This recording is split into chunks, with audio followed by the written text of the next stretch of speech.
જય ભજણા દાદા ફાઇનલી આપણે અહીંયા પહોંચી આવ્યા છે ભજણા દાદા અને દર્શન કરી લીધા છે મસ્ત પ્રસાદ ધૂપ બધું કરી લીધું છે અને કાંક આવો નજારો છે ચાલુ કર રણ છે ફાઇનલી અમે અહીંયા પહોંચી આવ્યા છીએ ભજણા દાદા અને ખૂબ મજા આવી થોડોક તાપ તડકો ને એવું બધું છે પણ ચાલશે પણ મજા આવે છે સુબર મજા આવે છે હવે દર્શન બર્શન કરી લીધા છે ભજણાવાળા દાદાના અને હવે આપણે નીકળશું રણ તરફ પાછા અને આમ જોઈ લો મારી પાછળ તમે જોઈ શકો રણ સિવાય બીજું કાંઈ નથી અને વચ્ચે બેટ છે અને ત્યાં ભજણા દાદુ બેઠા છે એમના સાક્ષાત દર્શન કર્યા છે અને અમારું ભાગ્ય છે કે અમે પહોંચી આવ્યા બહુ કાઠું હતું કારણ કે ડુંગર વિસ્તાર ને ગરમી તાપ તડકો છતાંય અમારા બધા મિત્રો ઊભા છે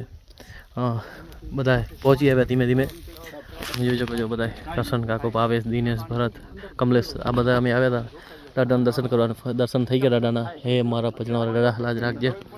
ને આ રણની હમાવચમાં તપ કરેલો છે એટલે બહુ મોટી વસ્તુ છે તો મને ખૂબ આનંદ થયો જય ભજણાવાળા દાદા